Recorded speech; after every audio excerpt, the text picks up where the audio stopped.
আসসালামু আলাইকুম রহমতুল্লাহি ওবরকাতুহু। সম্মানিত দর্শক, ডক্টর মোহাম্মদ ইউনুস জীবন সায়াহ্নে এসে যে নিয়তির খপ্পরে পড়েছেন, যে অলৌকিক পরীক্ষা নিরীক্ষার মধ্যে পড়েছেন, এটি এমন একটা জায়গাতে এসে দাঁড়িয়েছে, মনে হচ্ছে তার সারা জীবনের যে অর্জন, সেই অর্জনগুলো হয়তো জলাঞ্জলি যাবে, অথবা তিনি ঘুরে দাঁড়াবেন, ইতিহাস তৈরি করবেন। এমন এক ইতিহাস, দুর্নিবার সেই ইতিহাস, যা এই বঙ্গে কখনো হয়নি। একজন ৮৬ বছর বয়স্ক মানুষ সারা দুনিয়ার মান সম্মান অর্জন করে, পরিচিতি অর্জন করে এবং জীবনের বহু ক্ষেত্রে বহু সফলতা লাভ করে তিনি ৮৬ বছর বয়সে এসে রাষ্ট্র ক্ষমতা পেয়েছেন। এবং সেই রাষ্ট্র ক্ষমতা পাওয়াটা একেবারে অলৌকিক। যদি আপনি প্রকৃতির আইন মানেন, তাহলে এটি মহান আল্লাহ রাব্বুল আলামিনের পক্ষ থেকে হতে পারে একটি পুরস্কার, অথবা তার সারা জীবনের অর্জনকে একেবারে জলাঞ্জলি দেওয়ার জন্য একটা ফাঁদ, নিয়তির ফাঁদ। এর কারণ হলো, রাষ্ট্র ক্ষমতায় যাওয়ার জন্য তিনি নিজের থেকে কখনোই চেষ্টা করেননি। তার সেই সম্ভাবনাও ছিল না, সদিচ্ছাও ছিল না, হয়তো এ ধরনের যোগ্যতাও আল্লাহ রাব্বুল আলামিন তার ভিতরে দেননি। ফলে তিনি ভালো ছাত্র ছিলেন এবং ভালো লেখাপড়া করে বিশ্ববিদ্যালয়ের শিক্ষক হয়েছেন, চট্টগ্রাম বিশ্ববিদ্যালয়ের শিক্ষক হয়েছেন। এবং ছাত্রজীবনে ইকোনমিক্সের মতো একটি ভালো সাবজেক্ট তিনি অধ্যয়ন করেছেন। আবার শুধুমাত্র শিক্ষকতার মধ্যে তিনি বসে থাকেননি, তার মেধা, মননশীলতা, মস্তিষ্ককে তিনি কাজে লাগিয়ে গ্রামীণ ব্যাংক এবং ক্ষুদ্র ঋণের মতো একটি বিষয় উদ্ভাবন করেছেন। এবং একটি গ্রামীণ ব্যাংক প্রতিষ্ঠা সেই ৮০-র দশকে চারটিখানি কথা নয়। ওই সময়টিতে একজন বিশ্ববিদ্যালয়ের শিক্ষক হুসেইন মোহাম্মদ এরশাদ সাহেবের মতো একজন মানুষকে রাজি করিয়ে, খুশি করিয়ে ওই জমানাতে ৮০-র দশকে তিনি একটি ব্যাংক প্রতিষ্ঠা করেছিলেন এবং এই গ্রামীণ ব্যাংকটির জন্য আলাদা একটি অধ্যাদেশ এবং আলাদা একটা আইন করা হয়েছিল, অন্য কমার্শিয়াল ব্যাংকের মতো নয়। এই কাজগুলো খুব স্বাভাবিক ছিল না। মেধা এবং মননশীলতার চূড়ান্ত ঠিক পরাকাষ্ঠা যদি কিছু বলেন, তো সেটা ডক্টর মোহাম্মদ ইউনূস দেখিয়েছেন তার কর্মজীবনে। তো এই ব্যাংকটি সাড়া ফেলেছিল, দুনিয়াতে সর্বত্র সাড়া ফেলেছিল। তিনি বাংলাদেশের রাষ্ট্র ক্ষমতা এবং বিশ্বের বহু দেশের রাষ্ট্র ক্ষমতাকে ব্যবহার করে তিনি একেবারে রাজনীতিবিদদের অন্দর মহলে ঢুকে গিয়েছেন এবং প্রায় সব ক্ষেত্রে তিনি ছক্কা মেরেছেন। সেটা হোয়াইট হাউস বলেন, বাকিংহাম প্যালেস বলেন, বা এলিসি প্রাসাদ মানে ফ্রান্সের, সব জায়গাতেই তিনি ছক্কা মেরেছেন। তিনি ছক্কা মেরেছেন ব্যবসা বাণিজ্যে, ছক্কা মেরেছেন নোবেল পুরস্কার পাওয়ার ক্ষেত্রে, বিশ্ব মিডিয়ার দৃষ্টি আকর্ষণের ক্ষেত্রে, এবং অন্যান্য যারা নোবেল লরিয়েট রয়েছেন তাদেরকে একটা প্ল্যাটফর্মে এনে তার পক্ষে কথা বলার জন্য তিনি যে নজির স্থাপন করেছেন, এটি দ্বিতীয় কোনো ব্যক্তি পৃথিবীতে করতে পারেননি। দেয়ার আর ম্যানি নোবেল লরিয়েট।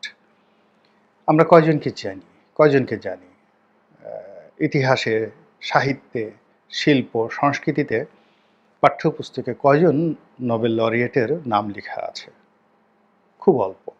তার মধ্যে ডক্টর মোহাম্মদ ইউনূস প্রধানতম।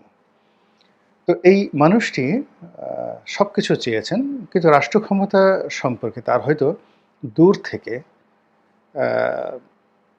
কামনা থাকতে পারে, বাসনা থাকতে পারে, লালসা থাকতে পারে, এবং তিনি ১১ সময় একবার চেষ্টাও করেছিলেন, এবং আমার বিশ্বাস যে লোকজন তাকে প্রলুব্ধ করেছিল রাজনৈতিক দল গঠন করা, সংগঠন করা, রাষ্ট্র ক্ষমতা দখল করা বা যাওয়া, পরিচালনা করা। এটা তার যে কর্পোরেট লাইফ বা গ্রামীণ ব্যাংকে যারা তার একান্ত আপনজন ছিলেন বা আছেন, যাদের সঙ্গে শত্রুতা হয়েছে বা যাদের সঙ্গে মিত্রতা রয়েছে, তারা সবাই জানেন যে তিনি সিদ্ধান্ত গ্রহণ করার ক্ষেত্রে এতটা, যাকে বলা হয়, নেতিবাচক বলবো না ইতিবাচক বলবো, মানে তার সিদ্ধান্তের বাইরে একটা উফ শব্দ করা যাবে না।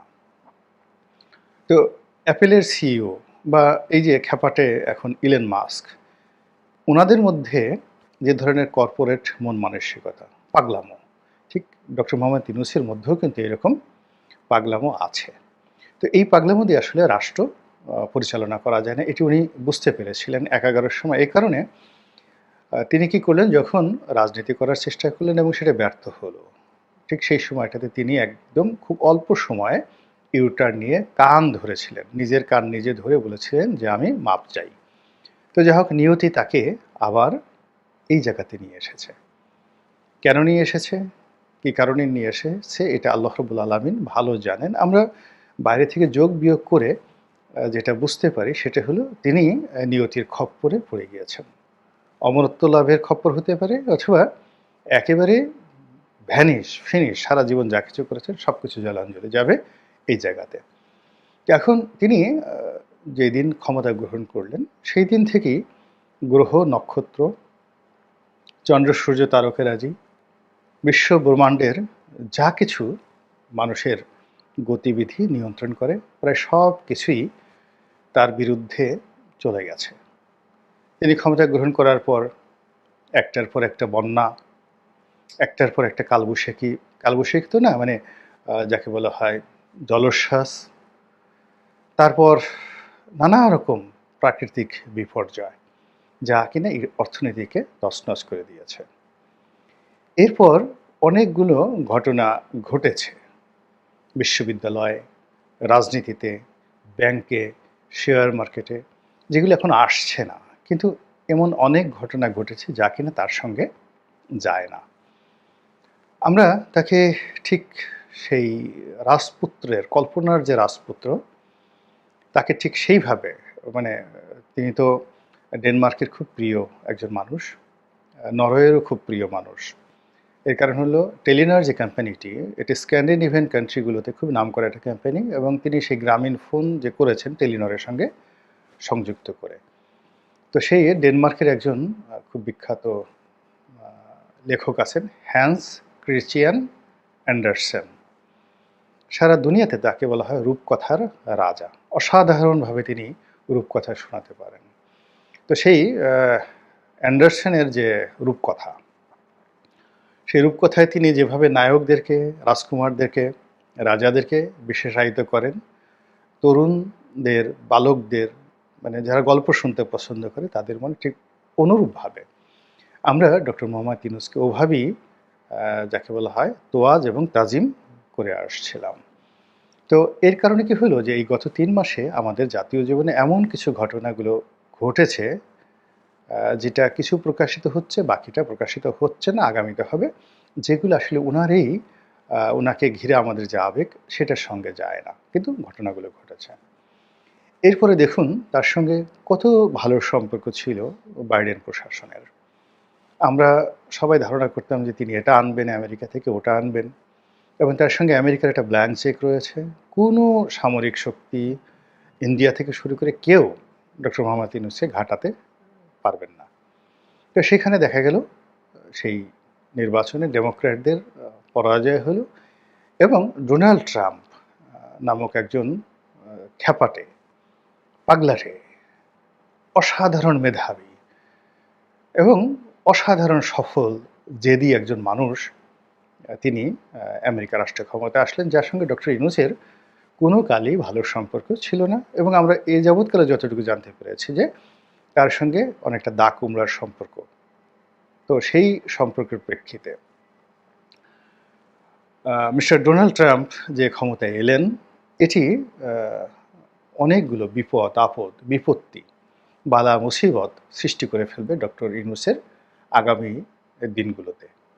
এর কারণ হলো রাজনীতির 99.99% যে নিয়ন্ত্রণ, এটি হয় মানুষের কর্ম দ্বারা নয়, মানুষের দৃষ্টিভঙ্গি দ্বারা। আবার বলছি, রাজনীতিতে কোনো কর্ম দ্বারা, মানে শুভকর্ম বলেন, অপকর্ম বলেন, ভালো কর্ম বলেন, এটা দ্বারা কখনো কারো নিয়তি নির্ধারিত হয় না।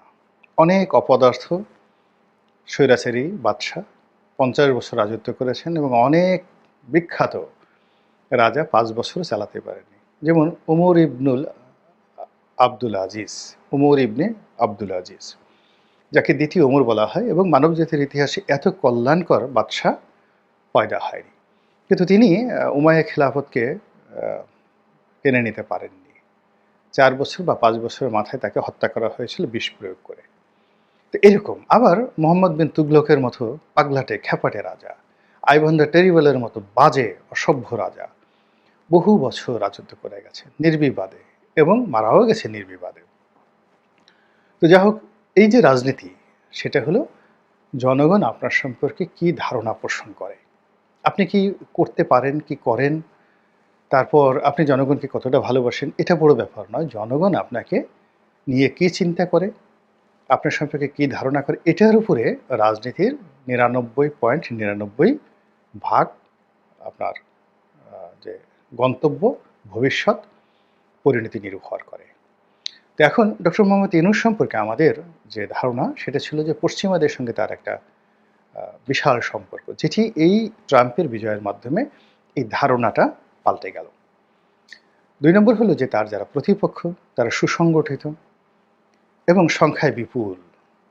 তারা বহু সুকর্ম এবং কুকর্মে অভ্যস্ত এবং অভিজ্ঞ, এবং তারা জানে, দীর্ঘদিন ধরে তারা জানে কিভাবে সম্মানিত লোকদেরকে বেইজ্জতি করতে হয়। খুব ভালো করে তারা জানে কি করে রাষ্ট্র ক্ষমতায় যেতে হয় এবং কি করে রাষ্ট্র ক্ষমতা থেকে টেনে হেসড়ে নামাতে হয়। এই কৌশলগুলো তারা খুব জানে। এখন এই যে জনগণের যে মনোভাব, দৃষ্টিভঙ্গি, গত ৩ মাসে যেটা তৈরি হয়েছে ওনার কর্মকাণ্ডের কারণে, বাকিটা আমেরিকার এই নির্বাচনের মাধ্যমে, আর এই সময়টিতে ওনার যারা প্রতিপক্ষ তারা যে সাড়া ফেলেছে, তাদের ইদানিংকালের যে চিৎকার, চেঁচামেচি, আওয়াজ, হাঁটাচলা, অঙ্গভঙ্গি এবং পদচারণা, সেই প্যারিস থেকে জেনেভা, জেনেভা থেকে ম্যানহাটান, ম্যানহাটান থেকে দিল্লি, দিল্লি থেকে সিঙ্গাপুর, সিঙ্গাপুর থেকে মালয়েশিয়া, কুয়ালালামপুর, কুয়ালালামপুর থেকে জেদ্দা, সর্বত্রই তারা জেগে উঠেছে। তারা জেগে উঠেছে ঢাকা বিশ্ববিদ্যালয় ক্যাম্পাসে, জেগে উঠেছে টেকনাফ থেকে তেঁতুলিয়া, ভার্চুয়ালি এবং প্র্যাকটিক্যালি। এখন এই বিষয়গুলো মোকাবেলা করার জন্য বিশ্বাস করেন বিএনপি, জামাত সহ সকল রাজনৈতিক দলগুলো যদি একত্রে ঐক্যবদ্ধভাবে ডক্টর ইউনূসের সঙ্গে হাত মিলান এবং আনকন্ডিশনালি তাকে একটা সময় দেন এবং তাকে সহযোগিতা করেন চোখ বুজে, এবং নিজেরা যদি দ্বন্দ্ব, ফ্যাসাদ সব ভুলে গিয়ে ডক্টর ইউনূসের এই সরকারকে সফল করার জন্য অন্তর থেকে, ফ্রম দ্য হার্ট, তারা যদি চেষ্টা না করেন, তাহলে আগামী দিনগুলোতে ডক্টর মোহাম্মদ ইউনূসের যে বিপদ আপদ, বালা মুসিবত, বিপত্তি, সব কিছু কোন পর্যায়ে যাবে আপনি আমি কল্পনাও করতে পারছি না। আল্লাহ আমাদের সবাইকে হেদায়েত দান করুন এবং হেফাজত করুন। আসসালামু আলাইকুম ওয়া রাহমাতুল্লাহি ওয়া বারাকাতুহু।